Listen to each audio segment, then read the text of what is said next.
Our position was that, look, everything that we were promised had been denied. So keeping project secrecy on a special access program where you've been physically and psychologically damaged and not even paid, and given what you were told and what you had agreed on a quid pro quo basis by the U.S. government, we thought actually necessitated us coming forward because we had been abused by the U.S. government. We had been cheated. Our constitutional rights had been violated. Our sanctity as sovereign human beings had been transgressed. That's what happened. In other words, we weren't just day-tripping whistleblowers who were coming forward because we wanted to, or we were anti-government. We had been lied to and cheated and abused by our government. So if they wanted to maintain project secrecy, they should have kept their words, and they didn't. They didn't keep any of their promises. So we came forward because we felt it was necessary to protect the American people from the direction that the U.S. government had evolved toward, which is the deep state, a U.S. intelligence community and sometimes military violating constitutional principles and the law itself and basic fairness. You're listening to Exopolitics Today with Dr. Michael Salla, your source for the uncensored truth regarding the human, extraterrestrial, global, and political agenda. Click the like button and subscribe to this channel. And now, here's Dr. Michael Salla. Well, it's my great pleasure to welcome Andy Bashiago back to Exopolitics Today. Welcome, Andy. Thank you, Michael. Good to be back on with you. Well, now, we've covered pretty extensively your involvement in Project Pegasus from 1969 to 1972. And we talked a little bit about the role Secretary of Defense Donald Rumsfeld played in your involvement with Project Pegasus. And you mentioned that there was a position or a track offered to you as a naval officer that you would have been fast-tracked or facilitated into getting into the US Naval Academy at Annapolis. And that would have been used as a cover for the CIA and the DARPA to continue to use you in projects. So, my question is, why did you decline that? I mean, you were offered that by Rumsfeld, your father supported that, and you were 17, 18 at the time, and you apparently declined that. So can you just kind of walk us through what happened with that whole Secretary of Defense Naval Academy? Michael, just to sort of track this naval thread in my life, I was told when I was about 8 or 9, when I began time traveling for DARPA's Project Pegasus, that I had been made a Navy lieutenant, but no real big matter was made about that. Then when I was still in Pegasus, I overheard Rumsfeld say to my dad that we were going to send all the children in the project to the Naval Academy and hence into the Navy, not CIA or anything else, to involve them in future project activities, namely for them to continue being chrononauts for the government after going through Annapolis and then into the Navy, which of course has always had ambit over time travel, because originally the Navy saw over the physical horizon on the world's oceans, but then had ambit over the time horizon. And then when I was in about 15 or so and attending Chatsworth High School in the Los Angeles area, my dad sort of just sat me down and said, let's talk about your application to Annapolis. And I said, Dad, what application to Annapolis? And he said, you're going to be going to the Naval Academy. In fact, all you have to do is go over and have your interview for Annapolis with our local congressman, who was Barry Goldwater Jr. over in Woodland Hills, California. And I said, Dad, look, I do not want to go to a military academy where, number one, I'll be yelled at and dominated by senior officers for 4 years during my college education, and then I'll go into a military culture where I could literally be, commanded to take a military objective and lose my life.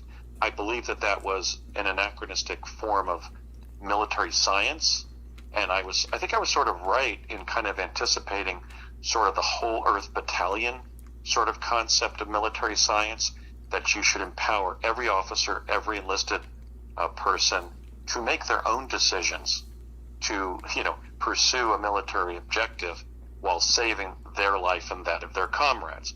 So I basically told my dad, I don't want to go to the Naval Academy. I didn't disdain it, because one of my brothers-in-laws at that time, who was 4 years older, was in or had just left the Air Force Academy in Colorado Springs and begun flying AWACS for the Air Force. Well, first kerosene carriers and then AWACS. So they then dropped this young man named Tim something, Tim Hodgins or something like that, in my very class at Chatsworth High School. And Tim began chatting me up about how neat it would be to go to the Naval Academy. So I really started thinking about it. I had always been impressed by the smart look of the naval uniforms when I would be consulted by LCDRs, lieutenant commanders, for the Office of Naval Intelligence when I was a child in Project Pegasus. I just thought it was a neat uniform. And then so for a period there at age 15 and 16, I began sort of thinking about becoming a Navy officer, because I had sort of been tantalized by the prospect of everything that would involve: a free education, 4 years of work after graduating from the Naval Academy, all of the benefits, educational, medical, and so forth. But then I ultimately begged off from going over to the meeting that was scheduled with Congressman Goldwater Jr. And I got a call from his secretary and said, "Young man, do you know what you just did? Mr. Goldwater is a U.S. congressman, and you just stood him up for a meeting that had been scheduled for you." And I said, "Ma'am, I've sort of had my arm twisted behind my back to do this. But the basic idea was to send us to the Navy." Now, when I got involved in the Mars Jump Room program beginning in summer of 1980, one of the co-participants, who was literally 5 days younger than me, was William Cameron McCool, one of the astronauts who sadly died on February 1st of 2003 during the Columbia Space Shuttle disaster as it was re-entering Earth's atmosphere. So Willie McCool was attending the Naval Academy, and it kind of made, when we were all describing ourselves to that small class at College of the Siskiyous of the people who were being trained to become Mars astronauts, I think it kind of bothered my dad that Willie was talking about being at Annapolis. And later, even when I was going to Mars, I was sitting in our TV room at the house in Chatsworth, and I said, "Dad, besides what we've worked on together, please tell me everything you've done for the U.S. government." And he said, "I don't think I have to." And I said, "Why not?" And he said, "Because you didn't serve." So that's a measure of how angry my father was at me for not going Navy as I was supposed to, as Rumsfeld had briefed us on when I was a kid at Pegasus. Because imagine that. I was going to another planet for a program with a lot of naval people in it. Willie McCool, Admiral Stansfield Turner, and Ross Perot were Annapolis graduates among my fellow Mars astronauts. But even while going, in around 1983, my dad said he wouldn't tell me more about his career with intel and military because I didn't serve. So by that he meant going into the military and I guess being willing to be shot at. And it really, as a World War II veteran of the U.S. Army, I think it really bothered him that I had kind of passed up the opportunity to be a naval officer. So that's how it kind of all fell together. I simply resisted the rather dirigiste directive I got from my dad and earlier from Rumsfeld to go to Annapolis. Okay, fair enough. I mean, you had that independent approach to life, even at a young age, and you certainly ran into a problem with your father and other figures like Rumsfeld trying to put you on a particular life track.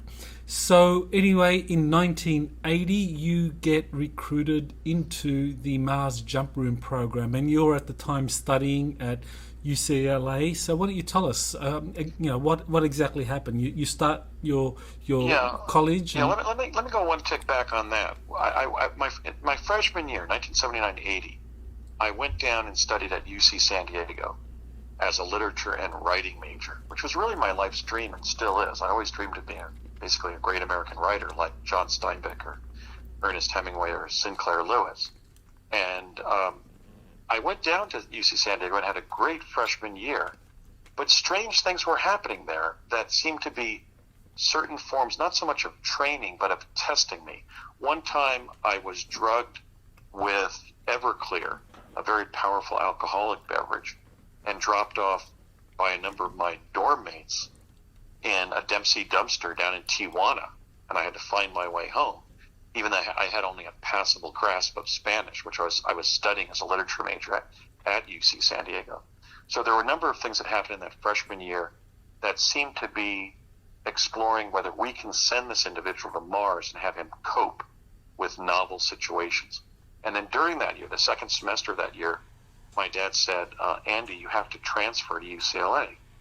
And I said, why, Dad? I'm rather enjoying going to UC San Diego. I can go down to the beach when I want to and go body surfing. I'm enjoying my lit studies and writing all this stuff, short stories, poetry, everything. And he said, because we're going to be doing something up here.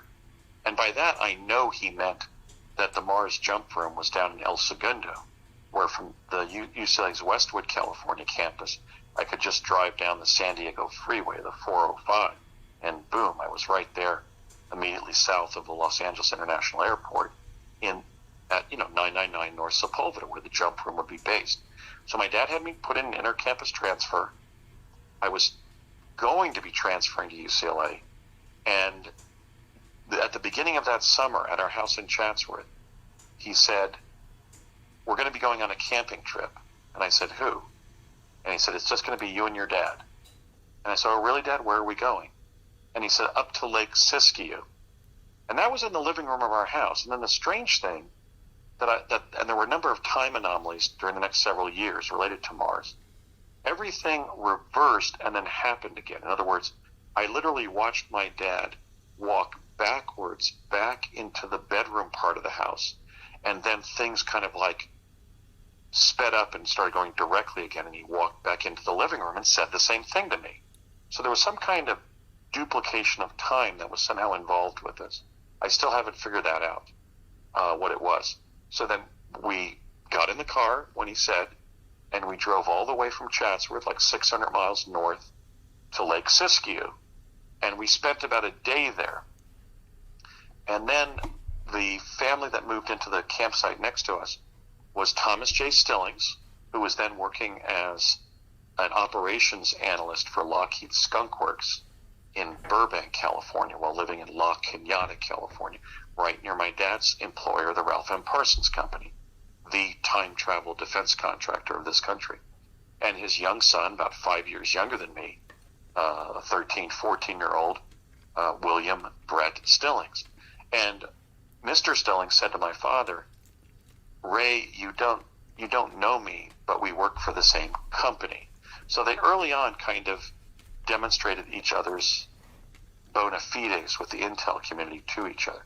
And one thing that Brett and I remember is that before going to that campsite, both of our fathers said they were going to be going into the McLeod Market in McLeod, California, and then came out 15 minutes later, like you would to go into a convenience store to buy some pop or something, or a sandwich, and then they came out with like 5-day growths of beard. And so there was some kind of time travel or something they did using the McLeod Market to like time travel, to teleport somewhere, get briefed on the Mars program and what the training would hold, and then rejoin us in our automobiles. That happened to both Brett and I separately vis-a-vis our fathers. Both were clearly affiliated with the U.S. intelligence community and Defense Department. And then we drove up to the campground on the north shores of Lake Siskiyou. And then on the second day, we met each other as a team of fathers and sons. And on the last night, the last Sunday, my dad announced to Brett and I at about 10 o'clock, with all the stars and, Mount Shasta glowing in the distance and all the stars up in the sky, and we're having a campfire there. He says, Andy and Brett, you're going to be taking some classes tomorrow up at College of the Siskiyous. And I said, really, Dad? I thought we were going to have a camping trip and maybe do some fishing, some water skiing. And he said, no, we've brought you up here to take a class up at the college. And I said, in what, Dad? As, Brett's looking on. He said, everything to do with Mars. And I said, why, Dad? I took my astronomy breadth requirement at UC San Diego. I'm not interested in space. I don't want to be an astronaut. Why do we have to take a class involving everything to do about Mars? I want to be continue to be a writer and maybe someday go to law school. And he said, because some of you kids in the program are going to be going there. And Brett and I looked at each other across the campfire, kind of searching with our eyes whether we had just heard what we had just heard. And then the next day, which we think was August 18th of 1980, maybe my dad had said that on Saturday. And then on Sunday, August 18th, they started at about 1 o'clock. Our fathers got up from the campground and started walking at a diagonal towards one of the other campgrounds. So I, being 18 and Brett being 13, scampered ahead of our fathers, and we went into the campsite that they were walking towards, across the way there at the campground there at College of the Siskiyou, or at Lake Siskiyou rather. And the individual who walked out between his two vehicles, or the two vehicles that were parked there, like a pickup truck and a camper, was astronaut Buzz Aldrin. And he came out and said, Andy, Brett, pleased to meet you, fellas. Well, listen, you two are going to be doing something that I did a few years back, and that's go off planet. And let me tell you, fellas, it's going to be an experience of a lifetime. And again, Brett and I kind of looked at each other, because we had sort of, befriended each other back at the campground, and thought, is this Buzz Aldrin? Did we hear what we just thought he said? That we're going to be going off planet in a little while? And that was sort of the introduction of Project Mars. The next morning, we were taken up to the extension building for College of the Siskiyous in Wairika, California. In those days, there was nothing around that building. No houses, no shops, nothing. It was just a big outgrowth area of basically a weed California. It was the old Wairika. And the people being trained for Mars, some of whom we would go to Mars with, were there. Barry Soetoro, who would later become Barack Obama, Regina Dugan, Willie McCool, Bernard Mendez, and others, and the training officer, Major Ed Dames. So that was sort of the way they sort of didn't really ask us whether we wanted to be astronauts or go to Mars, but sort of tried to socialize us in an inevitable destiny to go to Mars, and that's what happened. So at this point, we need to kind of know, were you asked to sign a non-disclosure agreement? Because this kind of classified program is something that they don't just tell anyone, and certainly not get people involved in the kind of details of it without going through some kind of non-disclosure process. So were you ever asked to sign a non-disclosure for the Mars jump room? Yes, not only that, but there was a long discussion about serving in a capacity where you would help fellow human beings on Earth, and they would never know your name. And Major Dames described that as the greatest form of service, which was a theme that was voiced over and over again with us over the next 4 years or so when we were going to Mars. So we signed a non-disclosure, and they emphasized that this had to remain a secret program. But my position on the secrecy and loyalty oath I signed as a child for Project Pegasus, which was dated, I think, October 5th of 1969 on Department of Defense letterhead, and the form that Major Dames had assigned for Mars. The first one was when I lacked a capacity to contract, and the other one was when they used group conformity and the pressure, peer pressure, to override our consent. So my position is that the signing of that oath was not consensual. If they had wanted to really vet our decision with us and make it independent and volitional, they would have given it to us and asked us to take it back to our rooms, or take it home with us and sign it. But they used the very conformity and esprit de corps that they had fomented over several weeks to pressure us into being excited about going, excited about helping human beings on Earth who would never know our names, as it were, and to all join. None of the 12 kids or young people present, then we weren't kids anymore. For Mars, we were, in our late teens and early 20s. None of those individuals there being trained for Mars begged off. And I had been even cheated of my pay in Pegasus. I should have said, well, look, Dad and Major Dames, I'm not going to do this. They cheated me of the very money I was supposed to be paid for time traveling for the government when I was a child. So you think I'm going to make that mistake again? I should have just gotten up and said, well, thank you very much. At the same time, sitting there, wondering whether I should sign the consent to both join and keep everything secret. I thought, if I don't do this, maybe they'll kill me, because we now know that Mars is being visited by the U.S. government. So it wasn't really a volitional act. It was almost like they had intentionally put us between a rock and a hard place.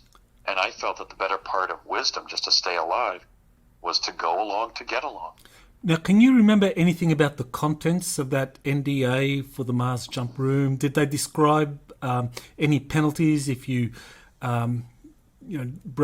broke the secrecy? And was there any kind of formal name given to the classified program, or was it just Can you tell us if it was a formal name given to it? It was never even really called Project Mars or, the Mars Jump Room program. And I think the appellation, the CIA's Mars Jump Room program, was kind of a false description that was given to it in the Truth Movement. It was clearly not a CIA project. There were some people in it who were literally CIA officers, like Courtney M. Hunt, who had been in Project Pegasus. My dad had reporting requirements to CIA, just like every other U.S. military and intel agency. But he was DOD and, Parsons. And as I mentioned, Brett's father was Lockheed Skunk Works. Bernie Mendez told me that he was then working for the Air Force. I was given a false identity as a Navy lieutenant commander and so forth. So it was actually a special project. They never gave it the name Project Mars or the Jump Room Program or the CIA's Jump Room Program or anything like that. It just had, you are now entering a program of the U.S. government that is sending Americans to Mars, blah, blah, blah. And it was basically just a request to be in it. We had to keep it secret. And that was pretty easy to do, because whenever we would come back, they would use this memory suppression device on us, known as the American reverse engineered version of the Soviet LIDA machine. LIDA was a Russian anagram or acronym, as it were, for LIDA. I don't know what those 4 Russian words were. But Dames told us that that's what he was using on us. So usually when I was back at UCLA or on a summer vacation during those 4 years of college, I wasn't blabbing about the fact I was going to Mars. I mean, one time, one of my brother-in-laws, who was a physics major and interested in astrophysics, pointed to Mars in the night sky to me. And I didn't say to my brother-in-law, well, I've been there. It's sort of like they were expert at having us remember that we were in the program and like take a phone call at the dorms at UCLA, and I would drive down to El Segundo and go to Mars.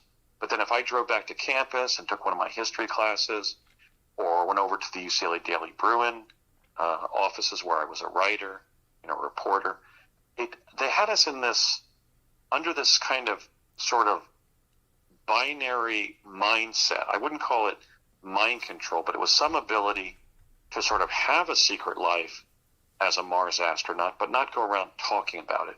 Now, how that was architected, I don't really know, but I do know that memory suppression device was critical. There were times, though, when somebody would say something to me, like in my classes at UCLA, and I would acknowledge that I was going to Mars. Like one time, one of the co-eds next to me in Roger Daniel McCrath's Western history class, history of the American West, said, "Oh, you're getting through college by working construction, huh?" And I turned to her and said, "Why do you say that?" She said, "The dust on your boots." And I said, "Oh, that's not dust from a construction site. That's dust from the red planet." And she said, "Really?" And I said, "Yeah, I'm in a secret program that's going to Mars." And she said, "Oh, God, I knew they were doing things like that." So there were times when a kind of an oblique reference to something, like when one of my dorm mates at UCLA took the cyanide capsule that I had in a little plastic bag in my pocket and almost tossed it into his mouth. And I actually leapt across the room and grabbed it from him so he wouldn't die.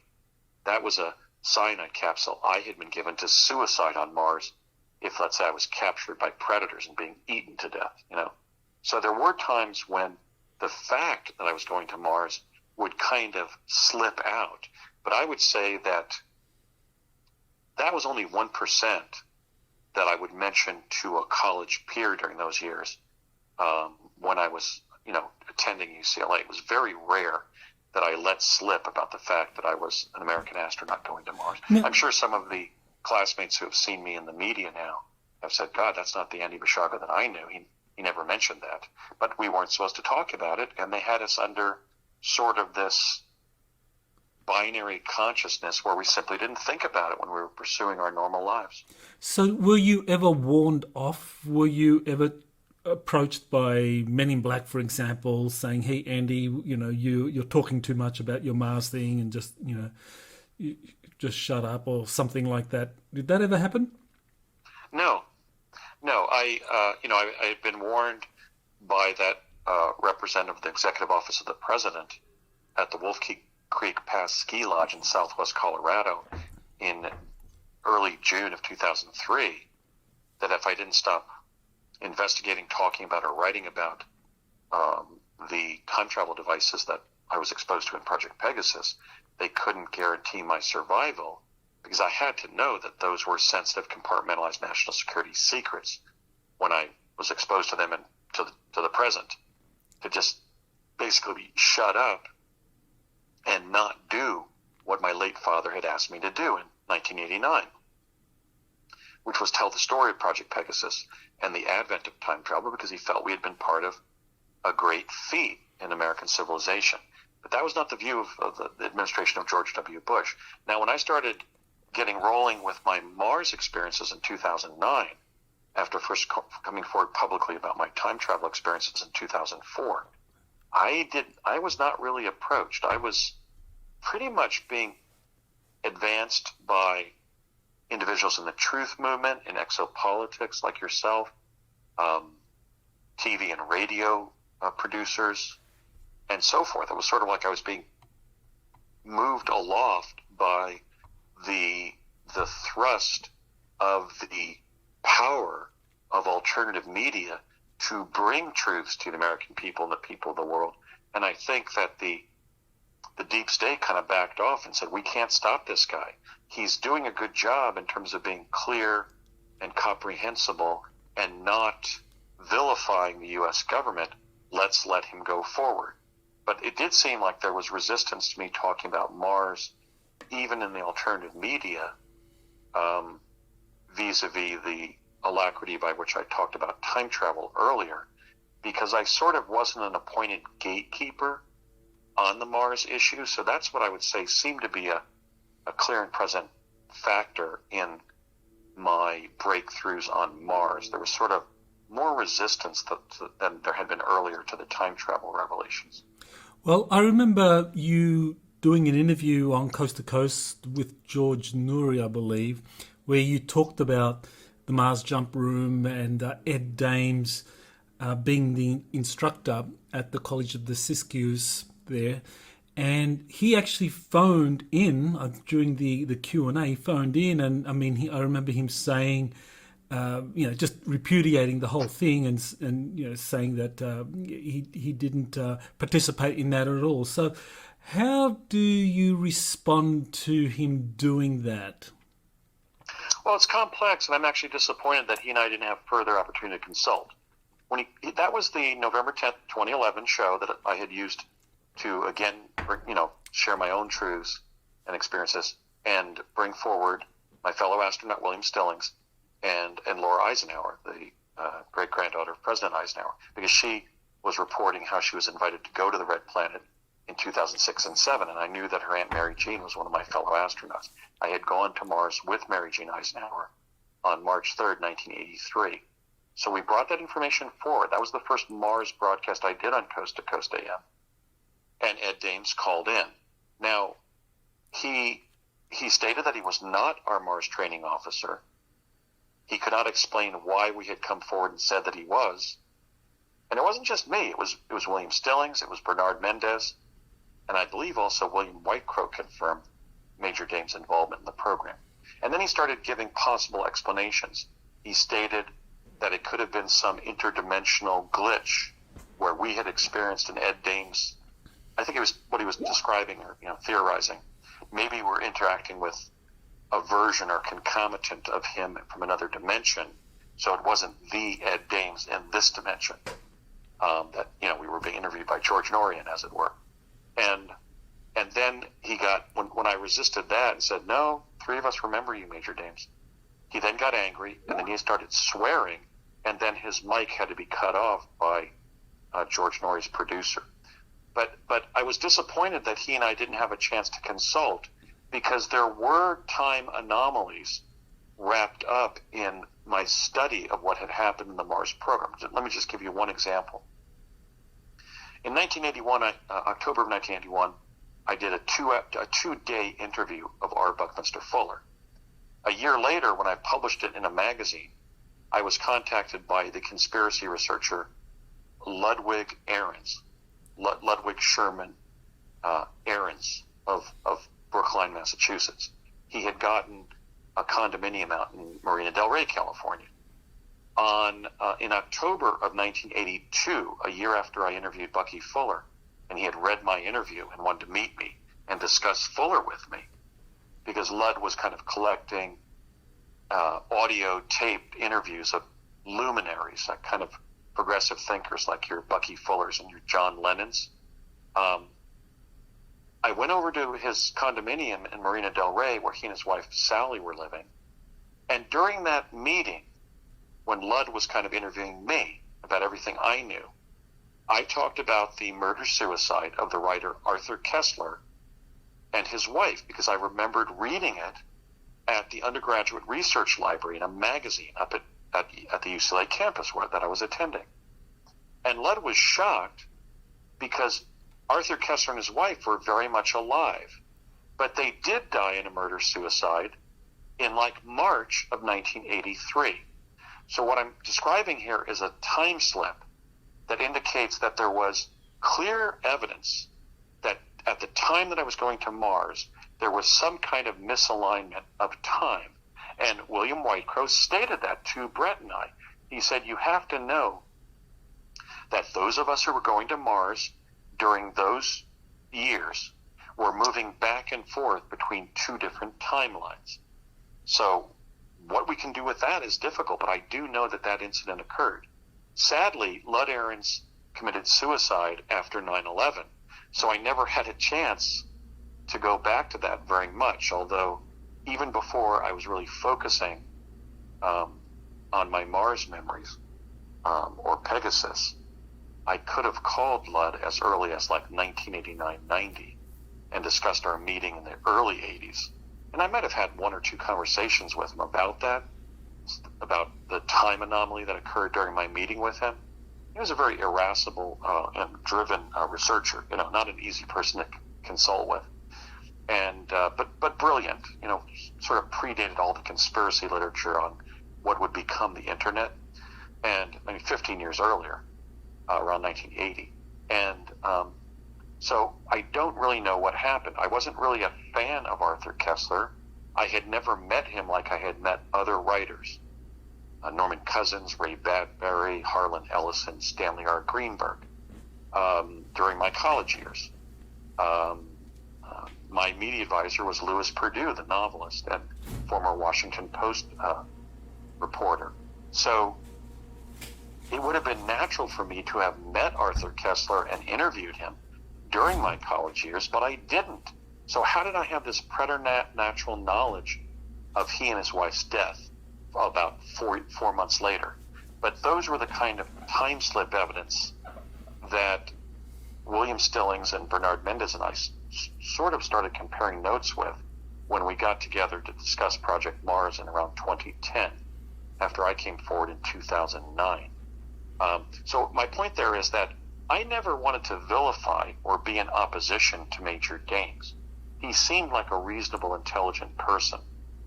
I knew of his work in remote viewing beginning around 1982 or 92. So, and we saw that he had been a scientific and technical intelligence officer with the U.S. Army in 1980. Now, we remembered that he said that when we were in training in summer of 80, he said that his girlfriend was going to break up with him because he was going to go to Eastern Europe at the end of the summer to monitor Soviet troop movements from the German-Czech border. But when he came forward on Coast to Coast AM on 11/10/2011, he said he could not have been our Mars training officer in August and September of 1980 because he was already there. He was over at some checkpoint on the German-Czech border monitoring Soviet troop movements. So I never discounted the possibility that Ed Dames and then Stillings, Mendez, and I disagreed about meeting each other earlier in that summer because we were on two different timelines, and that there could have been something discovered by consulting. Now, I have always kept open or, extended the olive branch of conciliation, of reconciliation with Major Dames to have those discussions of what could have gone on and what could have caused it. I mean, after all, I had worked with Ed when he was very young, and I was very young, on Project Pegasus. He was taking me through the Montauk chair in a secret lab under the auxiliary gym at Los Alamos High School in Los Alamos, New Mexico, in those hidden summers in the early 70s when my dad and I were living in White Rock, New Mexico. He had given me a little bit of mescaline to relax my mind during one of those Montauk chair probes. And, I had come up with things like John F. Kerry running for president. And he said, "Did you say John F. Kennedy?" And I said, "No, I saw John F. Kerry running for president, not as president." So I was actually coming up with actionable or reliable intelligence data in Project Pegasus collected by none other than Major Dames. And we're certain he was our instructor. So we really don't know why he said what he said when he called into Coast in 2011. He could have been lying to preserve his military pension or project secrecy, or it may have been literally a time slip case that should have been investigated by both of us working in collaboration. I remain open to that offer. Well, I know that in doing my research into unacknowledged special access programs, that it's a requirement that anyone that is knowledgeable about that program has to go along with a cover story or deny any involvement. So it's quite possible that he simply just lied because that's what he was obliged to do as a serving military officer with direct knowledge of an unacknowledged special access program, whether it was Project Pegasus or the Mars Jump Room or Jump Gate. That in both cases, I mean, he would have had to deny any involvement to continue to hold his security clearance. Right, and Michael, I think that probably is the explanation for what happened. He sort of stopped talking about it and stopped saying at the beginning of conferences, I wasn't on Mars and things like that, sort of these references to what had happened, when I certainly publicized that we had scoured the past so much. I had independently and then in concert with Stillings and Mendez regarding Project Mars, that we have the name and the hometown of his girlfriend that summer, the first name and her hometown in California. And we were all in agreement that we remembered that. So I don't know how he would cover that up if we just had one person who knew him in 1980 who could say, yes, that was the name of Ed's girlfriend in 1980 and where she lived. So I think that's what was going on, that he was trying to cover up a revelation going on, an illicit threat to operational security and project secrecy. But our position was that, look, everything that we were promised had been denied. So keeping project secrecy on a special access program where you've been physically and psychologically damaged and not even paid, and given what you were told and what you had agreed on a quid pro quo basis by the U.S. government, we thought actually necessitated us coming forward because we had been abused by the U.S. government. We had been cheated. Our constitutional rights had been violated. Our sanctity as sovereign human beings had been transgressed. That's what happened. In other words, we weren't just day-tripping whistleblowers who were coming forward because we wanted to, or we were anti-government. We had been lied to and cheated and abused by our government. So if they wanted to maintain project secrecy, they should have kept their words, and they didn't. We had been promised a salary, and all that Brett Stillings and I were paid were two checks, one for $34 and one for $55 on Department of Naval Intelligence letterhead. The only place we could find that agency was in the account of Area 51 by Robert Lazar, beginning around, 1989. And we had been promised zero-interest home loans to buy residences in the Redding, California area, because they said that was going to become to Project Mars what Houston and Galveston Bay were to the NASA astronauts. We had been promised cradle to the grave revolving door of government service. We had been promised full military benefits, medical, educational, and so forth. So as I look back on 4 degrees worth of academic debt that I could not pay off, I couldn't have 3 jobs as a lawyer to pay off my academic debt. And I look back on the fact that my career student pattern from 1980 to 95 was created by the U.S. government, by the saturation and speed learning I got as young as age 8 forward. I thought, this is ridiculous. They gave me specialized training.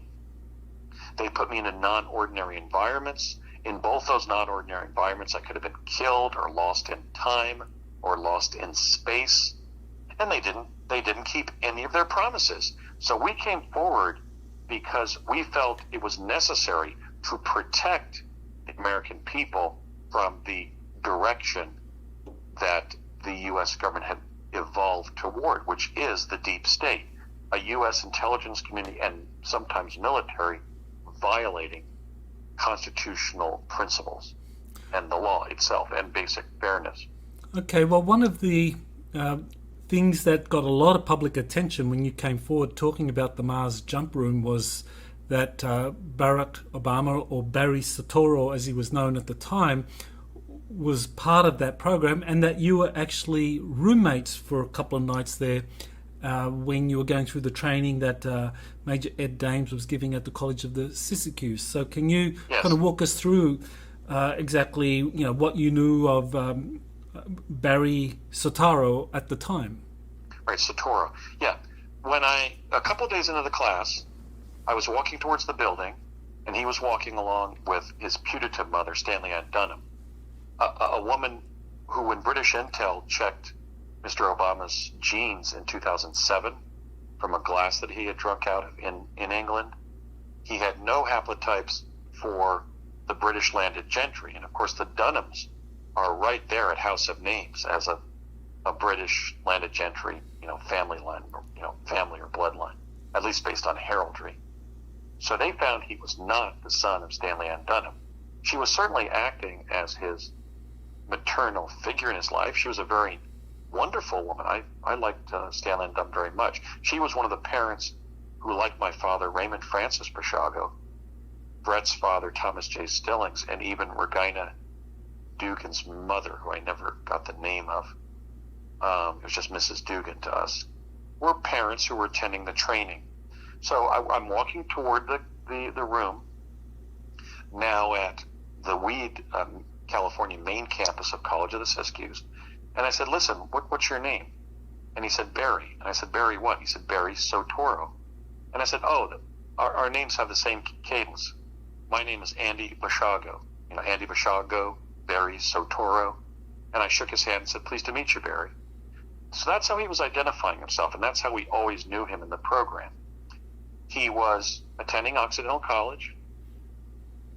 He was a handsome, rather light-skinned black man. I didn't know whether he was African American. He didn't speak with any Ebonics indicating that he was. He was a nice guy, a smart guy, and we really liked Barry. Now, one time, relative to his actual identity, I came into the dorm room we shared for several days, and he was wearing the red shirt and white mufti and cap of a Muslim, and he was praying to Mecca. And being aware of world religions as a UCLA history major and journalist, I knew that meant he was Muslim. And I said, oh, Barry, I didn't know you were a devotee or adherent to Islam. And he said, yeah, I'm a member of the Subud sect from Indonesia. In fact, my birth father was the founder of that religion. And I said, well, what is Subud? And he said, well, it's an offshoot of Islam, but it is a syncretist religion that collects beliefs from other religions, Catholicism, Judaism, Hinduism, and so forth. And in Indonesia and the United States, particularly in the United States, it's very much like the Catholic Newman Society in the fact that we sponsor dinners and try to get people to talk about spirituality and so forth. So I said, well, how interesting. And I said, I can respect that, man. I really believe in religious tolerance, so I don't think anything less of you that you're a Muslim. And I've had a number of very wonderful Muslim friends during the years, and Jewish friends and friends of all faiths. In fact, when I ran for president, I tried to remind everybody that most Muslims are not jihadists who practice violence or believe in it. They're peaceable, God-fearing people who are just trying to live their lives and raise their children, and so forth. So I knew that he was a Muslim. I knew that his name was Barry Sotoro, and I knew that his roots were in Indonesia. I did not yet know that Stanley Ann Dunham was more or less his handler for somebody and not his birth mom, although she was being held out as his birth mother. Now, she gave a one-day lecture on cross-cultural communications discussing her marriages to one gentleman from Kenya and one from Indonesia. And it was brilliant. It was like sort of a Margaret Mead level of anthropological insight as a scholar. But he didn't attend that lecture that Stanley Ann Dunham gave. That was kind of interesting. But he was kind of telling us, if you get up to Mars and some of the Martian humanoids invite you to go to their den and eat food with them, go to their den and eat that food with them as best you can. In other words, when on Mars, do as the Martians do. And she kind of went into anthropologists like Margaret Mead and Gregory Bateson to contextualize all that training. So then I was talking to a white South African anti-apartheid activist on Bruin Walk at UCLA, where all the politicking would go on at tables in summer of 1983. And I was talking to that young man from South Africa, a white anti-apartheid activist from South Africa. His name was John. He had blonde, curly hair, but I never got his name. And I was talking to him about different theories of where the corporations were going to be going in our time. We were sharing the ideas of Buckminster Fuller and sort of the ideas of David Corton that would be in a book like When Corporations Rule the World and so forth. And this young man from South Africa, this activist, anti-apartheid activist, was so interested in what I had to say. He said, listen, why don't you come over to my rental house in West LA and meet my house guest from Colombia. He will certainly be interested in what you have to say about where the corporations are going to be going in our lifetimes. And I went over there, and Barry Sotoro was his house guest. but he was taller, had shorter hair, was going to Columbia, not Occidental College, and gave me his name as Barack Obama rather than Barry Soetoro. So I didn't even know it was the guy from the Mars program. In fact, after the white South African friend of his, or contact of his, colleague of his, as it were, in the anti-apartheid movement, walked across the rental house, Obama turned to me and said, "We know each other, don't we?" And I said, "I don't believe so," because I literally didn't know he was the same guy from the Mars program. But so the interesting thing about this is that Barry Soetoro had begun using the name Barack Obama by summer of 1983. That was what? 5 years before he entered Harvard Law School. Now, because other African Americans at UCLA had changed their rather ordinary American English names to very musical and vaunted sort of African names, I said to him, I have to be honest with you. I found that so sort of pretentious and unnecessary when African Americans changed their names as you had, because look, African Americans' ancestors have been here, along with Native American people, more than most other groups, including Caucasian Americans. So I don't think African Americans have to change their name. If their last name is Johnson, it may have been in this country for 400 or 500 years, And he said to me, "No, that really is my name. My dad was from Africa, man. He was Barack Obama Sr., and I'm Barack Obama Jr. But Michael, that was not accurate, because the Barack Obama in Barry Soetoro's putative mother, Stanley Ann Dunham's University of Hawaii class, was Barack Obama Jr. So my point there is that in summer of 1983, President Barack Obama did not know the true history of the Obama family, and he misstated it to me. And I think that supports everything we knew, that he was not an African American, he was not from Africa, namely a Kenyan descended person. He is a dark-skinned Indonesian named Barry Soetoro.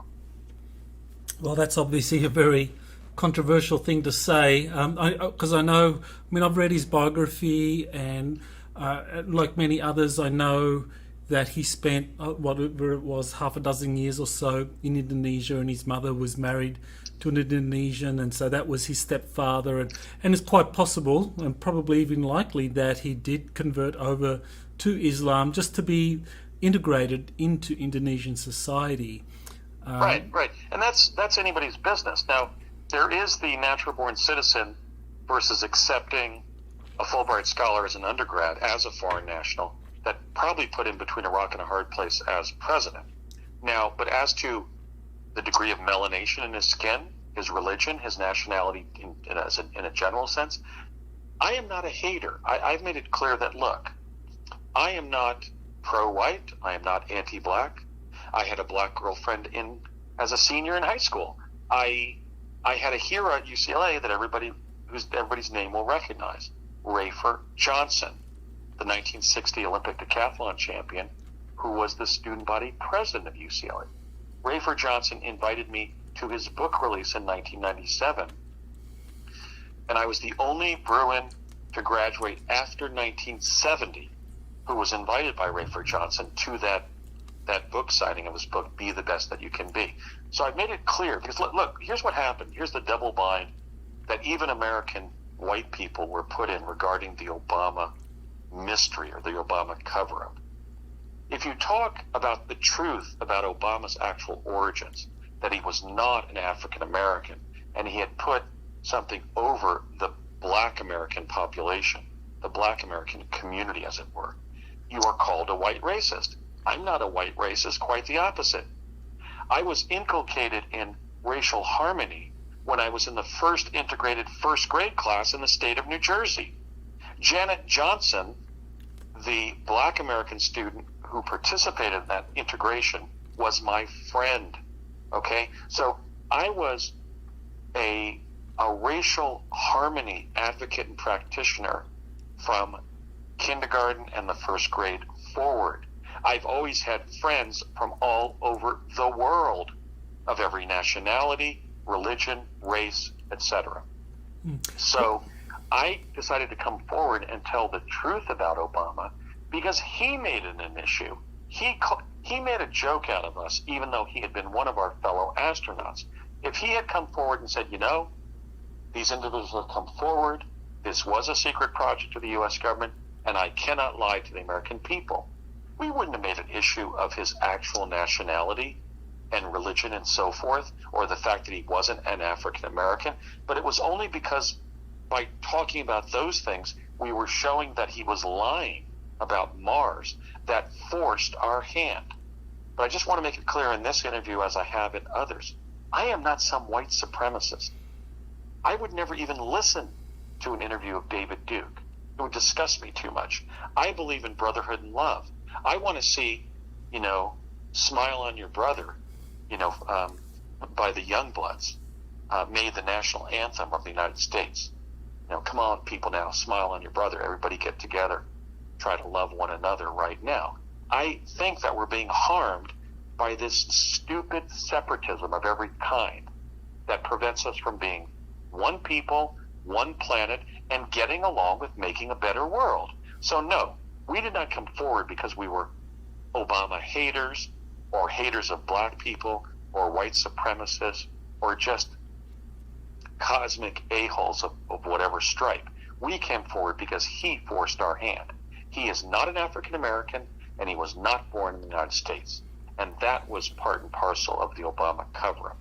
He had to either admit that he had violated federal law by accepting a Fulbright scholar as an undergraduate or not natural born. So he had to be forced out of the White House, be forced out of the presidency for either committing a felony in terms of the way he accepted the Fulbright or admitting he was not natural born under the Second Amendment. So it wasn't really our doing, it was his pursuit of the presidency that complicated everything.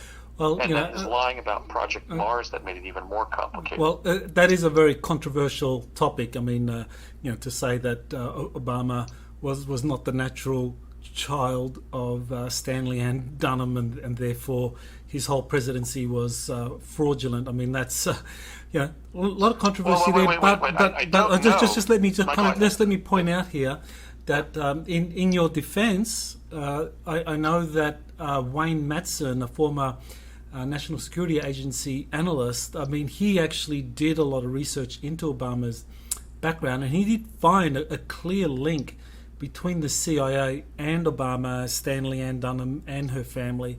So I think that's something that's largely uncontested, that Obama, there's a lot of controversy about his background, and that the CIA was very much a part of that. And so I think he was an operative, or used as an operative by the CIA, which, I don't know, that raises a very interesting question. Is he, or was he the first, well, I guess he wouldn't be the first CIA-installed president, but still, I think he was someone that the CIA had a big hand in installing. And of course, you've talked about Clinton prior to that, so...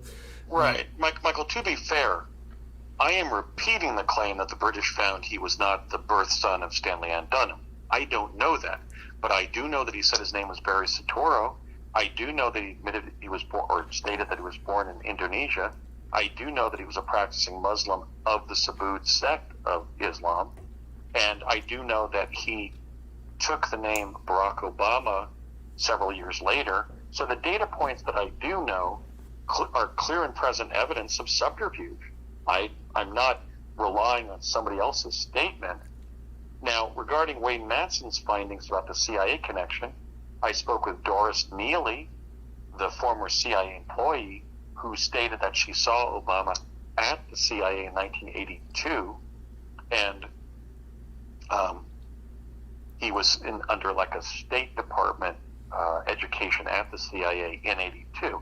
I do know that Courtney M. Hunt, who was the CIA attaché to Project Pegasus and Project Mars, told me to transfer to Columbia the very semester that Obama entered, which was 1981. And, when I even explained these connections to a scholar like Professor Henry Graff of Columbia, And I even spoke to Wayne Allen Root, his classmate, about Root's search and George Stephanopoulos' search for why there were no classmates that could place Obama at Columbia University or New York City during those years in the 1980s. Professor Graff didn't even respond to my emails and phone calls. So we have a disconnect in American culture because of the use of subterfuge to create false identities. Look at what they were having me do when I was going to Mars. I was operating under a different name with a different ID as a lieutenant commander in the U.S. Navy. So I'm not hostile to any of the spurious identities that Obama assumed as an African-born individual named Barack Obama. But I just think it's fair to the African-American community, for example, and the Americans who trace their ancestry and even possibly concomitants of their life situation to slavery, Jim Crow, and invidious discrimination, that Obama is not from that ethnic group. That's deception. That's putting one over on the black community in this country. And since I've had such close ties to that community my entire life, I resent that. I think I've pursued the truth on behalf of the African American community, not even contrary to it. And so I just want to make that clear, that I'm not a hater, and I'm just telling the data points that I know. I didn't think it was so cool when Alex Jones, made fun of Barry Soetoro, and then President Trump picked that up, because they didn't even have his Indonesian name right. But I think that there is so much evidence of contrivance in Barack Obama's life that, unlike me, as was predicted in 1980, at least thus far, he has reached the U.S. presidency. I was told that year that I would also. So I may not. I may choose not even to run. I'm certainly thinking of not doing so for many reasons. But we were told we were future presidents. He has now served for 2 terms as president, but he remains a mystery. I'm still studying things I've heard about George Washington. I've been told that he was hanging deserters at Valley Forge. I was told by a black minister, quite ingenious PhD in theology recently, that George Washington was removing the molars of his male black slaves to put in his own dentures. I am a student of the U.S. presidency as an American history graduate of UCLA, class of 1984. So I remain interested in the presidency even if I don't seek it. So I believe that the individual using the assumed name Barack Obama remains a mystery as president. I know I served in Project Mars with him. What else was he involved in? Well, let's talk a little bit more now about the actual Mars missions, and we'll come back to Barack Obama's involvement in that. So, at the College of the Ciscus, Major Dames briefs you on what you're supposed to do on Mars, and he quoted. I mean, the quote was, "Simply put, your task is to be seen and not eaten." So, can you explain exactly what lay ahead of you for these Mars missions? Right. He said we would go up, via jump room, and we should walk out around the jump room, at least initially close enough to run back to the jump room if we saw any predators. We should always remain wary, especially of the 2 inevitably lethal predators, the reptoid that was sort of a 16-foot tall velociraptor with a T-Rex head that looked almost like a chicken's head. It wasn't exactly a dinosaur head. It had 4 legs, but very vestigial upper legs, and ran on its 2 hind legs. And then this insectivoid predator that was about the size of a small garbage truck in the U.S. and had about 10 or 12 legs and these big, savage, saber teeth in the front of it, and that could just kind of chop somebody up. And we're very fast. So we had specialized training that if they did corner us and were going to eat us, to try to run around in zigzag patterns to tire them out, make them just get disinterested and walk away and not eat us. I was given both a photo flash gun to use that Brett Stilling's father showed me how to use, to protect myself and my colleagues on the surface of the red planet. I had that capsule of cyanide and that little packet of plastic in my pocket that one of my UCLA classmates almost threw in his mouth. Thank God that he didn't. That would have been tough to explain why he had suicided with that. And we had an experience with this pod, metallic sort of square or with oblong edges kind of pod that we might be living on the red planet. We had instruction in this sort of staccato way of yelling something. Like one time, Regina Dugan said something like a cup on a bar stool sitting there. When Ed just put a cup on a bar stool and asked her to quickly yell what it was in a staccato voice. So we received this kind of specialized training to yell something very staccato and very accurately and quickly. So when I saw that gray ET on the roof of the jump room on Mars called the Corkscrew, as I was walking out at night or the late evening in front of Courtney Hunt and William Stillings, I quickly yelled, "Court, Brett, a gray on the roof observing us." So we got a couple days of that kind of training, how to run around in zigzags if we were cornered. We were given ethical training that if we did not want to, for any of us who were armed, there were two considerations about our weapons. One is there was 3 settings on this photo flash gun. On the right was heat or stun. The middle one was stun or heat, and then the setting on the left was kill. So we could either kind of stun, burn, or kill a predator with this, or a Martian humanoid for that matter, with this photo flash gun. So we received ethical training that, look, if any of you young people want to go up to the red planet and have to kill a Martian humanoid or animal and don't want to, from an ethical perspective, we are entirely comfortable with your choice if you want to accept your death rather than impose theirs. That, in fact, was the ethical training inside the U.S. intelligence community about these voyages to another planet. It wasn't go up there and kill whatever you want. And in fact, when there was a British astronaut who was doing that, we actually reported him to the program. We got his name and we said, this individual from Britain is shooting anything he sees up there. And how is that good for our civilization? How can that cause the Martian humanoids to trust us? It might put us in danger as predators landing on their planet. Violent creatures that are killing the Martian humanoids and animals up there. So we actually put one of the British astronauts on a report.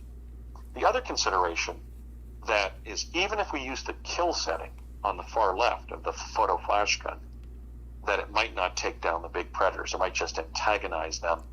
And Ed Dames said it might even cause them to eat you slowly to cause a maximum amount of pain while they're devouring you. Well, with such large predators, you would probably imagine there'd be like a ratio of maybe 101 in terms of like herbivores or prey for such large predators. So did you see any kind of herbivores or prey in addition to the predators there on Mars? What did they look like? Well, I saw animals both in my training and on the surface that were exactly like modern animals on Earth, like cows and pigs and rabbits, for example. Different kinds of ungulates like deer, as if they had been put there recently from Earth or maybe in antiquity or just common descent from our common ancestors on panspermia or intentional placement there by whoever populated Earth with animals and humans and so forth. Some were animals that presently existed on Earth. Some were animals that once existed on Earth but were extinct. And some were hybrids of both living and extinct Earth species. Now, there were only about 30 major ones. A couple times we saw the Martian humanoids like taking down a water buffalo creature and towing it on the ground to bring down into their underground dens and devour. But my overall impression, now Ed Ames may have covered this in the lectures about the biology of Mars, but my impression was that Mars has a climax population, essentially where meat eaters are eating other meat eaters.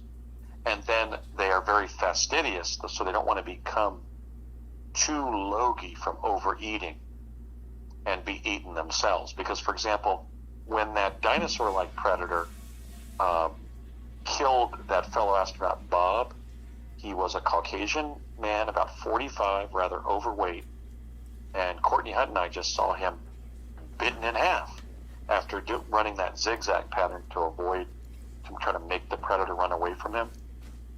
He was up on sort of an arroyo, and we heard him yelling, "Hey, hey, over here, over here."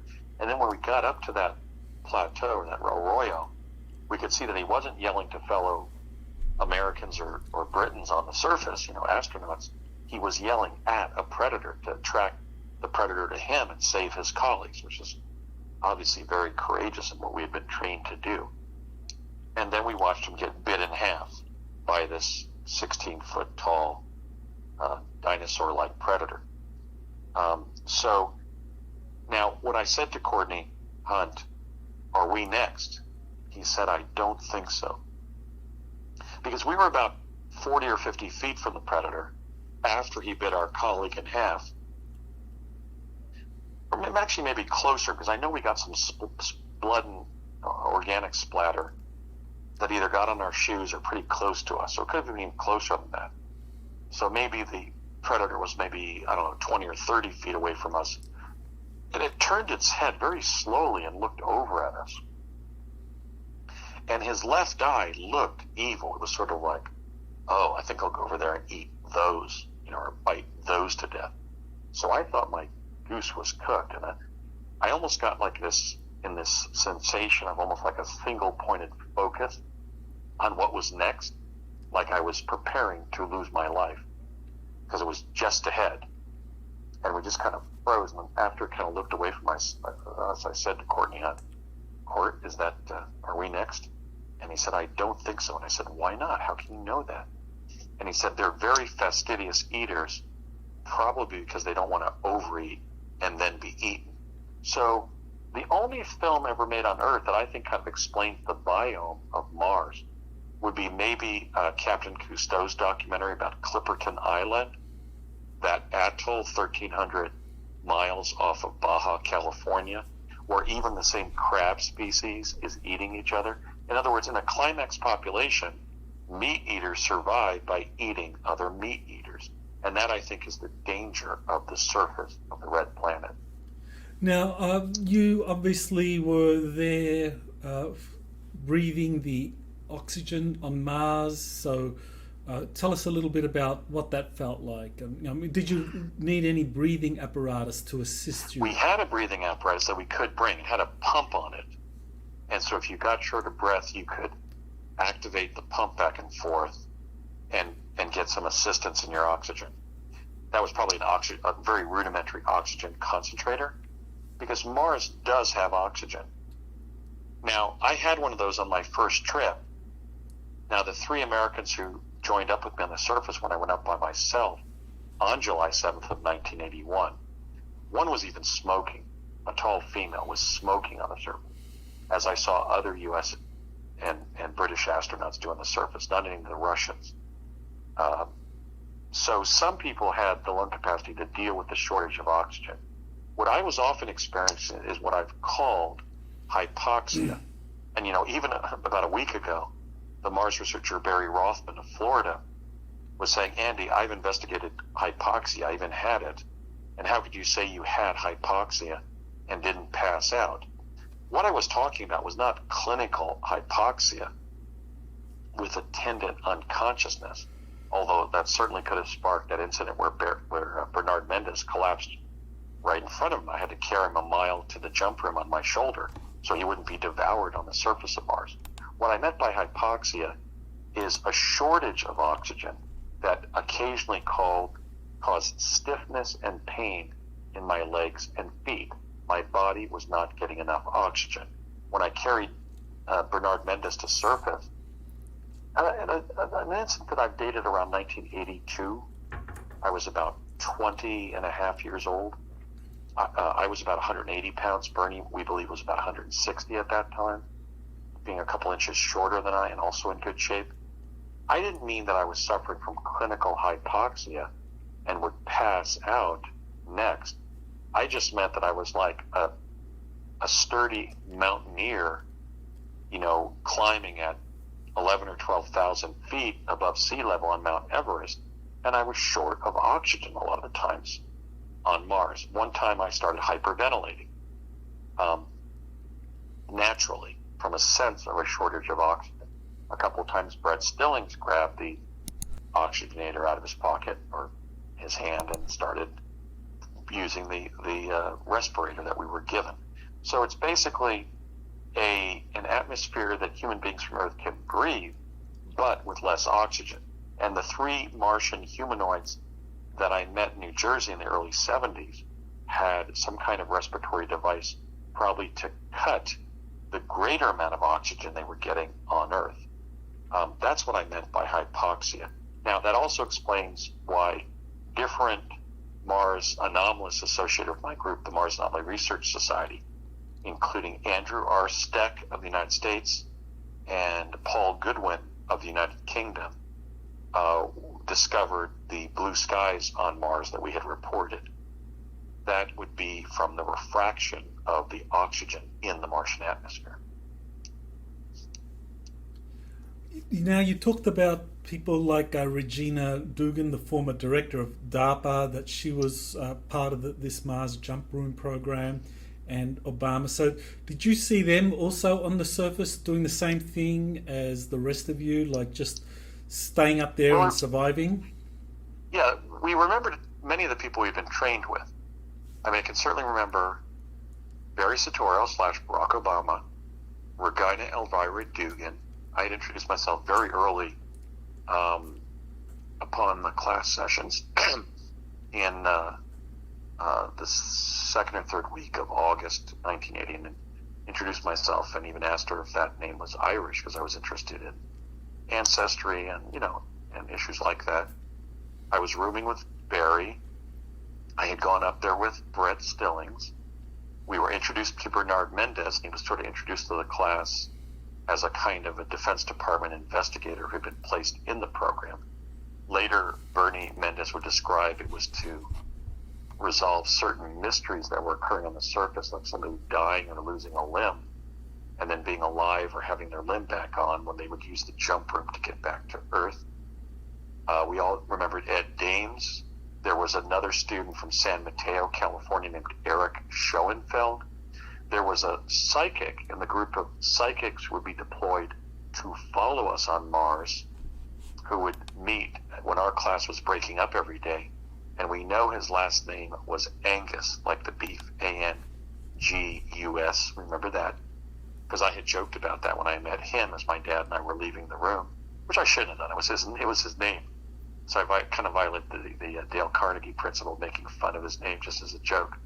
And I was young and naive, foolish, and in that sense. And so we remembered all of those people, but in the jump room at El Segundo or in the CIA building immediately west of the George Washington Bridge in New York City, we would sometimes encounter those trained with us. It might be Obama, it might be Stillings and Obama, it might be Dugan and myself, or Dugan with Obama. They were always sort of mixing and matching all the trainees. But what I can say for sure is apparently, at least in our experiences, they only used about half of those of us who were trained. So the others were either assassinated or begged off or were not used because of their weight. One of the concerns I remember being told about is that we had to try to control our weight and the amount of adipose tissue in our physiques, because the heavier we got, the fatter we got, the more at risk we were to be eaten on the surface. In fact, that first death I saw on the surface, Bob, was a rather corpulent 45-year-old, certainly fatter than I ever got it at any age. This has to kind of be said, and you can respond to this, but I know a lot of people, when they hear this, that people are trained to go to Mars and they go up there and they're just told to just kind of stay on the surface, run around, zigzag and evade predators, and you have a flash gun to protect you if you feel ethically obliged to defend yourself. That sounds so ridiculous that it makes your story hard to believe. So, how do you respond to that? Well, first of all, the photo flash gun wasn't introduced right away. I was shown its existence and how to use it by Thomas J. Stillings over at the Stillings home at that time in La Cañada, California, in like summer or fall of '83. So we didn't always have a weapon to defend ourselves. Now, when we were given it, we were told we didn't have to use it if we didn't want to kill humanoids and animals at all, as nonviolent, those practicing nonviolent resistance. I mean, I had taken Gandhi in nonviolent resistance at UCLA during those years. So I was a bit of a pacifist. They must have known that because they must have had my academic history, my unfolding academic perspectives and classes.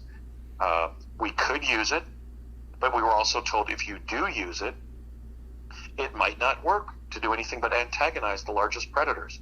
We were also given not only the training to run around in zigzags if we couldn't get away from the predators, to try to, or told how to really just run like hell if we could, like Brett and I did one time with one of the insectivoid predators, and it succeeded. We got away from it. But that if it didn't work to run away from them or run in zigzag patterns, then we could just sit down and allow ourselves to be eaten. But if we didn't want to be eaten to death or bitten to death, some of us had the cyanide tablets in our pockets. So it was actually a very integrated and commonsensical approach to young astronauts being in harm's way constantly on another planet. We couldn't just get to the jump rooms and come home. In fact, we would have been lucky to get, as we started to expand beyond the jump rooms in this process of sort of exploring and walking around the surface, sometimes the closest jump room was more than a mile away. What's that, 5,280 feet? So we would have been possibly bitten or killed by a predator if we didn't get back to the jump rooms fast enough. The time that Brett and I ran at our highest, our fastest speed to get away from that insectivoid predator, we were really exhausted. And, I was like 20 at that time, and Brett was 15. So we were in peak condition as young men, and we did get away. But we were like people who had just run the 10,000 or a marathon or something. We were utterly exhausted. So actually, I think those factors are completely Can you maybe explain profile. that? Can you just explain what it would have been like running on Mars? At peak velocity. I mean, you've been trained on Earth. You've been given descriptions of what you're going to encounter there, and then you go through the jump gate. You're on Mars, and then you're told, okay, zigzag and run away from these predators. So how do you do that? I mean, how do you run away and zigzag on Mars if the G-force is a third? I mean, wouldn't you just be stumbling all the time?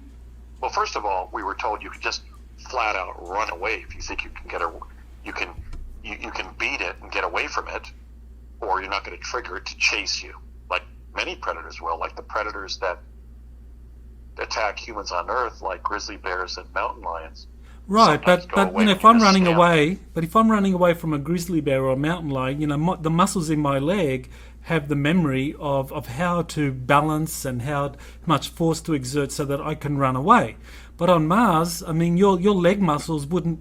They would be kind of like wouldn't have a clue, because now it's a third of the gravity or whatever it is, 40%. No, it wasn't that light. No. Look, it was definitely a different experience in the sense that the Schumann resonance was different, the oxygen levels were different, and the experience of being pursued by a huge, dangerous predator wasn't like competing in cross country in high school or something, or even the Olympics in your 20s. It was nightmarish, and I've been quite upfront about the fact, quite forthcoming about the fact that whenever I was on Mars, in any situation, even calm moments on Mars, I felt like I was in one extended nightmare. The inner recesses of my brain, my mind, never relaxed on Mars. We knew that we could fall down and get bitten by a poisonous snake or step on one. We knew we could be bitten to death by these incredibly vicious predators. It was a nightmarish experience. Okay, well, let me ask you this then. During your memories of being on Mars and running from these predators, do you remember tripping or stumbling over often, or was it just kind of like very occasional?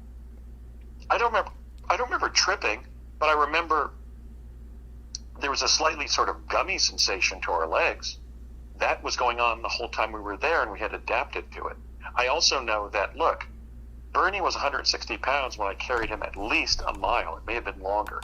And I only had to put him down on the ground like 2 or 3 times, and then pick him up again and do a fireman's carry on my right shoulder to bring him into one of the jump rooms to save his life.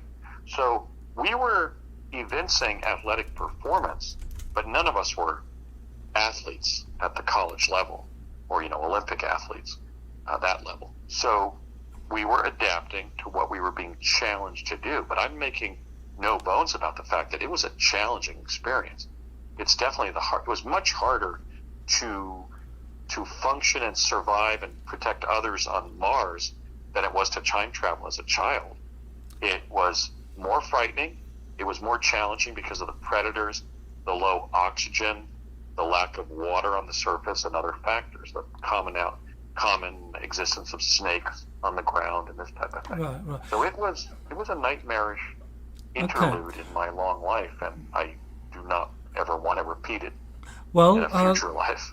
So now the question I think a lot of people would have about what you've described is, what was the purpose of it? Why would they be sending people up there, young people up to Mars, just to run around and evade predators for up to a day? I mean, what was the purpose of that? What's the objective? They were clearly and what they told us, they were clearly planning to expand the U.S. presence, and I assume also the British and Russian presence, or Soviet Russian presence on the Red Planet. In this kind of, I guess we could refer to Richard Dolan's concept of the breakaway civilization, but I just think it was those countries had a treaty to cooperate in essentially settling and probably pacifying the Red Planet in some way. So I didn't see 1,500 Americans on Mars when I was up there, but my fellow Mars astronaut William Whitecrow, whose original name back in Project Pegasus was William Paris, Paris, and that's how he had originally introduced himself to me. Whitecrow, who then became sort of a mystic and shaman in adulthood, told me that, in fact, there were 1,500 Americans up there when we were going up there. So in that sense, maybe about half of our training class that I never ran into in the jump room buildings or the jump rooms or on the surface of Mars really were up there, but they were never sent to the same jump room out of 7 or 8 that we were always being sent to from Earth. But Whitecrow insisted that there were as many as 1,500 up there. Now, Mars is 40% the volume and mass, the circumference and mass of Earth. So that was enough for them to be deployed, certainly all over the equatorial or middle latitude of Mars, maybe even the snowy and cold polar regions of Mars. But I did not run into 1,500 Americans on the surface. Now, on the other hand, I got conflicting information from Bernard Mendez. He said there were only 40 people in Project Mars, including us. It was a very small group, and we should be proud of that. So I don't know. The thing that I know about the U.S. intelligence community and what we've come to call the deep state, this kind of runaway intelligence community constantly involved in the abuse of power, is that they're involved constantly in lying. Just like when you go to law school and you start practicing with lawyers and you learn very quickly that you're swimming with sharks, know that anytime that you're having contact with U.S. intelligence, you're swimming with sharks, with liars. I even said to Courtney Hunter, the CIA, one time, I said, Courtney, you know how you're in, like an ET? And he said, no, Andy, why would you say that? And I said, because you're always giving me answers only to desired questions. In light of the fact I'm going to another planet for the U.S. government. And you're looking at me sometimes when I ask a straightforward, logical question and you're not answering me. Mm-hmm. It's like the U.S. intelligence community and what has become this runaway disaster known as the deep state has elements of sort of cultism, dishonesty, delusion, deception, and almost like a paranoid view of communication. So they're constantly screening the information they're sharing. And as a result, they were tantamount to lying to the Mars astronauts, even when they were just not telling us the truth. That's what it became, basically, was an extended game of liar's poker where the military and defense and intel people we were having contact in the program were lying about us. That may have continued into, 25 years after we stopped going to Mars with the performance of Major Dames on Coast to Coast AM. Well, I know that there have been 3 people that have come forward and verified what you've said about these trips to Mars. I've heard them talking about it. Brett Stillings, William Whitecrow, and Bernard Mendez have all come forward and independently verified that, yes, that there was this Mars jump room program and that they were involved in it. Now, unlike the other 2, though, Bernard Mendez had another explanation, was that he said that rather than physically being taken to Mars, it was actually a simulation. And I would kind of like say that maybe he is correct that it was a simulation, because the answers you gave to, just being able to run around and jumping and all of that on Mars, where the gravity is like 60% less than on Earth. I mean, if you just go there without any physical training and you start running on Mars with a gravity of 60% less than Earth, I mean, you will just start stumbling and falling all over the place because your muscles won't know how to do it. And so maybe Mendez was correct with his simulation hypothesis. How do you respond? Well, let me clarify a couple of data points here. First of all, 4 of my colleagues confirmed working with me on the surface of the red planet, the 4th being Ken Johnston, who has extensive proof of his connections to NASA and projects Mercury, Gemini, Apollo, Skylab, and the Space Shuttle, as well as being on Mars. And then their confirmations back vis-a-vis me are 8 points of contact. So it's really 5 fellow astronauts have come forward in addition to Laura Eisenhower describing being invited to go but begging off. Now, what I'm saying is that from the beginning I have been dedicated to the truth. It wasn't Bernard Mendez who developed the theory of the synthetic quantum environment or simulation theory being the explanation. It in fact was Bernard Mendez and myself. And in fact we gave a lecture together in Vancouver, BC in 2012 to that effect, which I believe might be on the internet. But in any case, in trying to resolve the anomalies of what realm we were visiting, we were asking whether the jump room device was essentially more interdimensional rather than interplanetary. And that's what we meant by the synthetic quantum environment theory. So I don't necessarily think that was proven because, for example, one time when Brett Stillings and I were walking across the surface, we looked up and we saw the Martian moons Phobos and Deimos right above our heads, and far up in the sky, but above us. So if it was either a virtual reality or this kind of synthetic quantum environment simulation, it was very good in simulating the real Mars. I think if it was not the interplanetary Mars, the one up there in the night sky that Elon Musk is trying to send people to, in real time.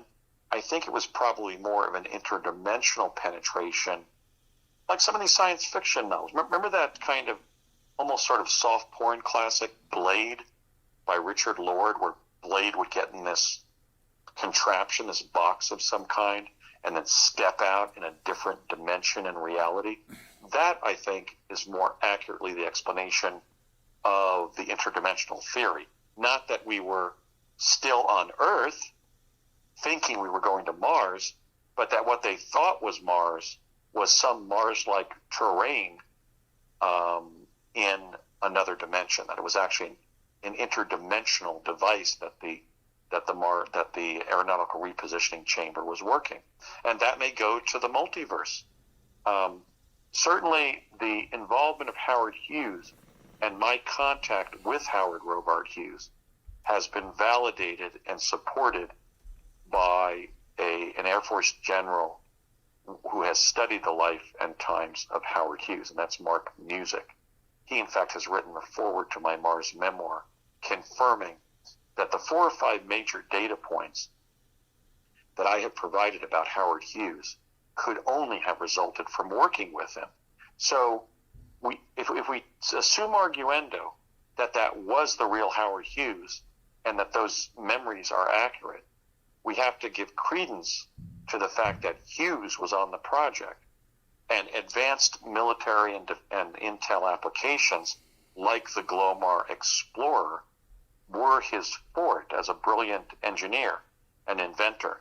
So he would have had ambit over one of these almost sci-fi type interdimensional devices to literally take us into another reality. Because, for example, even on Project Pegasus, yes, I was traveling interdimensionally, but on Earth.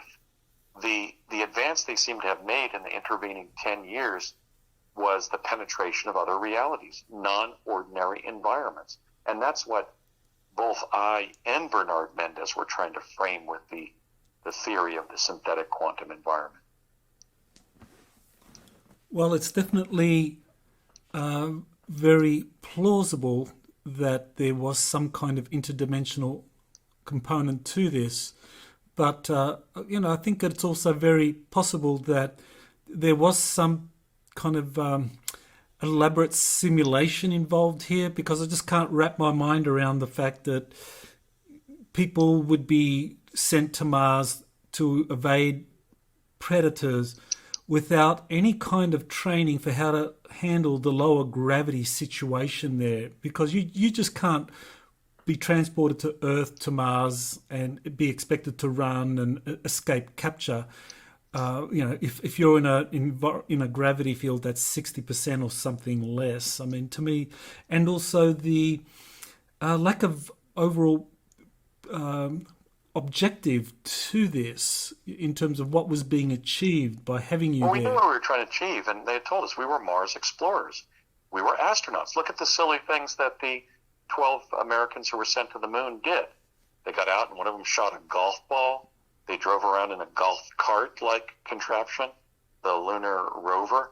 In other words, that's what you do when you're tenderly acclimating people to a new world. We weren't just there to be seen and not eaten. That was the initial experience that we knew would be part and parcel of the experience.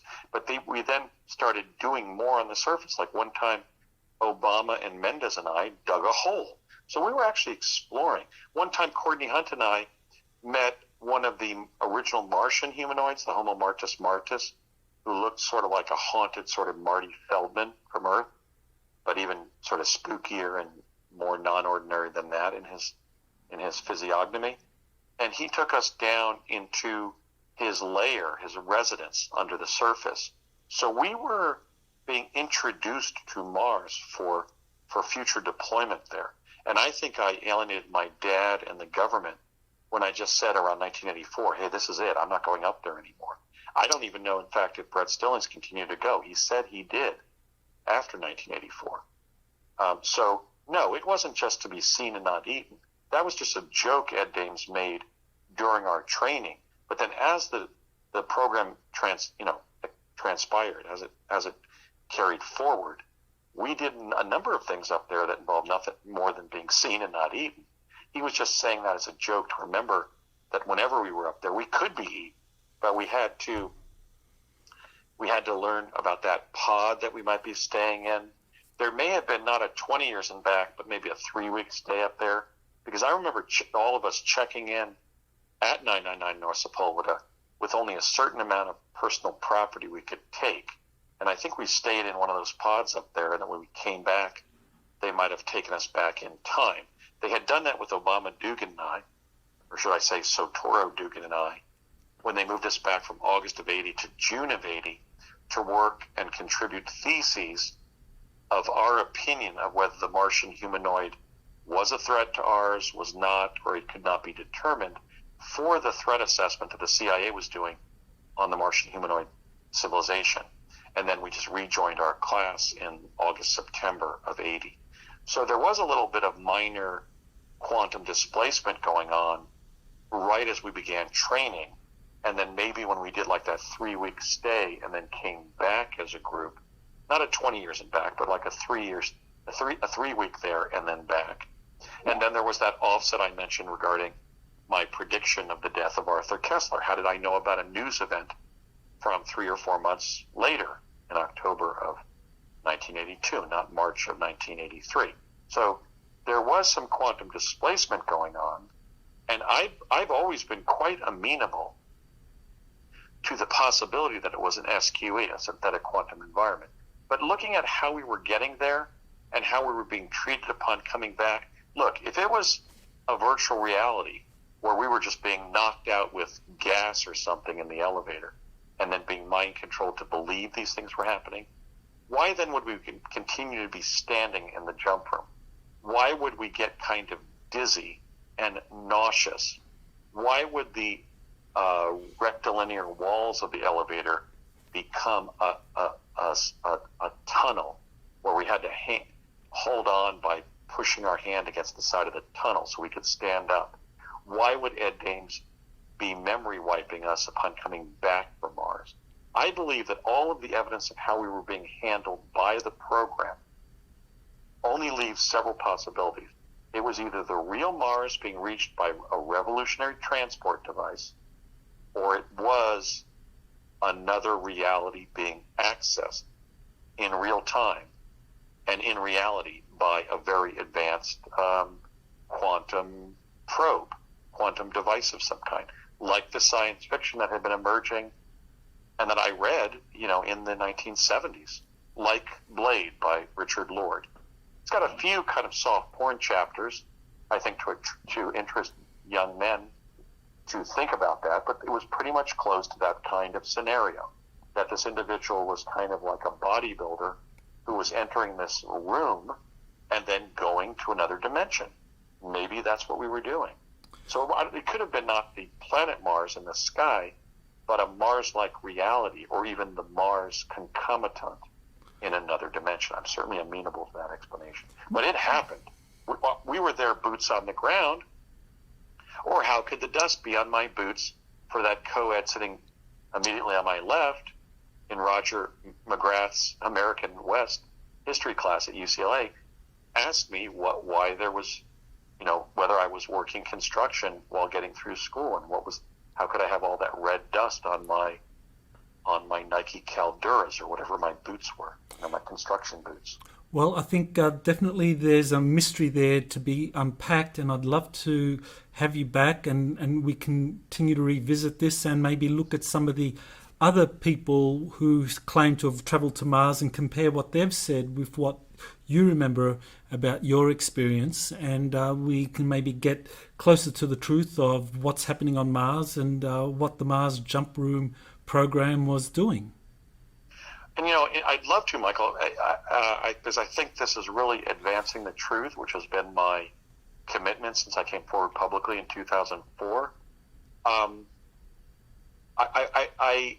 I would always, and I will always cite the fact that absence of evidence does not connote evidence of absence. So, for example, when my known Mars colleague and friend and co-trainee from the first day of training, from even a couple days before training, William Stillings, when he cited during his truth-telling, I don't really know what year, it might have been around 2013 or so, that he had encountered 20-foot tall humans on Mars.